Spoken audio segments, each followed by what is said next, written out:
Welcome. This is episode 17 on Hat Talks with Ach. Today, I speak on entrepreneurship and the roller coaster ride it is. It's tough and it's not for everyone, though most think and dream that it's a simple route to ownership, money, and a great life. The truth is very different. As everyone who paints and draws is not an artist, so it is with entrepreneurship. Listen on. As an entrepreneur, I was invited to speak at an entrepreneurship conclave in Leh in 2017 and addressed young wannabe entrepreneurs. I started by stating that my name, Captain Arjun Nair, had been abbreviated to CAN, and my attitude was can do. And while I went on to offer my presentation, the young listeners apparently nicknamed me Captain Can Do.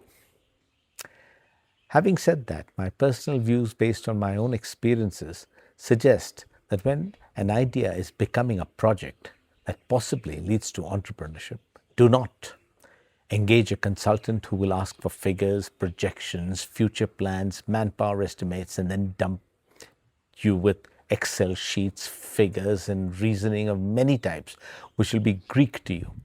And then, in your own interest, they will convince you to retain them for advice going forward while draining your finances via the fee they extract. Often, the offered advice will more likely distress you.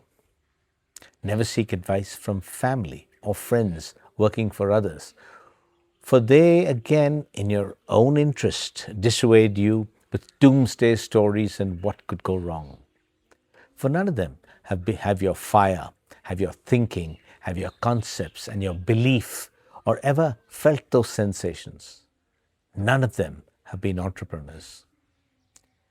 Only self-made entrepreneurs will have a practical outlook, understand your inner feelings of want and artistry, and will mentor you in earnest while recognizing whether you have or don't have the zest for the struggle ahead to make your dream. Of course, there are the odd ones who in a similar lines of business resent competition and might put you off, but they are a rare breed. Why then should one attempt entrepreneurship, where accountability is questionable, where responsibility is immense and extended and finite, where finances and market forces decide where challenges are routine, where the buck stops with you? Because you are professionally restless. You routinely think out of the box. You're always considering different paths towards efficiency, easily spot process faults, even if they've been in place for eons. You question existing practices, are confident of handling the human challenge, have fire in your belly, believe in yourself, and wish to be the artist of your own canvas or the master of your own ship. If you tick all the above boxes, then you are probably a potential entrepreneur. Sometimes, while in a company, we think differently. We can spot inefficiencies and voice our opinions that are seldom heard. And when we constantly put forward path-breaking and new ideas, we are perceived as threats. We are actually not threats, but are potential leaders who don't wear blinds and are wired to perform. Early in my professional career, I discovered that authority does not like questions and thoughts that may be practical.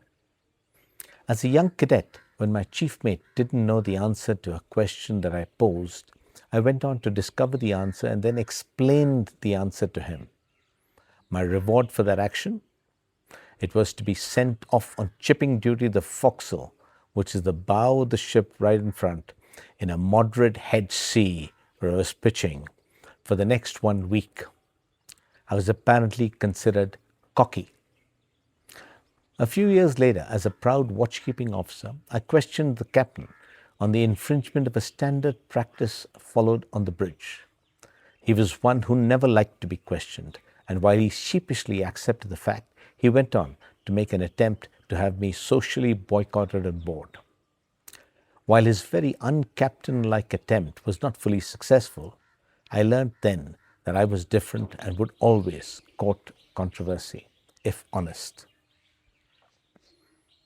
Many years later, I worked ashore, helping set up companies, but based on the condition that I was allowed to work independently and waved my wand the way I liked. Once the company was successfully set up and generating profits, that's when, not much the owners, as the advisors, start perceiving you as a threat and never like the fact that you are permitted to work independently. I've always quit when I was ahead and the assignment complete. And that's when you realize that you are made for doing things differently. And as luck would have it, a company with 28 people came my way and I bought it.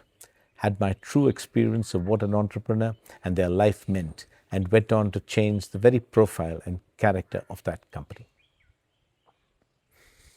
Some years later, when a friend who was of similar bent of mind and over lunch expressed his frustrations of operation even when he was working as a CEO of companies, I advised him that he needed to start his own company to get his ideas through. He did, and raised finances and built an efficient mid-sized company with many branches. He was much happier and to date recalls and credits me for the advice and encouragement that was offered. While I am risk averse and hate to be in debt and therefore never raised large funds for rapid expansion from outside the shareholders, I was happy growing one brick and then another brick and two companies brick by brick with 3 branches and a combined workforce of over 40 people at one time. I was now the artist of my own canvas and the master of my ships, and I steered them the way I thought companies should be run. We never became huge, but whether it was customers, overseas agents, or the industry in general, we were reputed for service, product quality, honesty, and accountability, and for long-serving employees who always felt part of the company. Entrepreneurship is a roller coaster ride of many, many downs and several ups. It is about creating opportunities regardless of resources. It is about innovating and doing things differently. It's about managing and educating people and recognizing their talents and ambitions. It is about creating an environment of ownership within a workforce. And mostly, it's about honesty, transparency, and communication with customers, colleagues, and everyone in general. All these reward during the down cycles. As an entrepreneur, you have responsibility to your employees, their families, and to customers. You must release salaries on time, irrespective of market and financial conditions, poor collections, or bad debts, so that the colleagues who are with you keep their hearts warm at home. That generates employee loyalty and confidence. While I rejected large volumes of seemingly profitable business, however inviting they were, if I didn't feel good about the client or terms, I still ensured that in the good years, we never skimmed off the profits for ourselves and instead let it remain within the company. And the growing corpus served us well during the poor business cycles, including during the pandemic. And so, while my way didn't make me rich, we remained safe. And I certainly got plenty of experience and satisfaction as I loved handling humans, thinking out of the box, and finding success in those ideas that were novel and put to use. Remember that during the bad times, the entrepreneur is always alone. And in case you are wondering about me, I was an entrepreneur for about 25 years before putting my feet up. So while entrepreneurship is tough, if you aren't comfortable in a job, if you are stagnating yet bursting with ideas, and if you tick the boxes above earlier, then that mark you as a different species and feel like how I did while you have this courage and the gumption along with the more important staying power, then go for it. And more often than not, you will make it work. Finally, the word entrepreneur, a noun, has been defined as a person who jumps off a cliff and builds a plane on the way down. Leaving you and wannabe entrepreneurs with thoughts once again from personal experience. And while you, as usual, continue to share, subscribe, and this is Captain Jim signing off.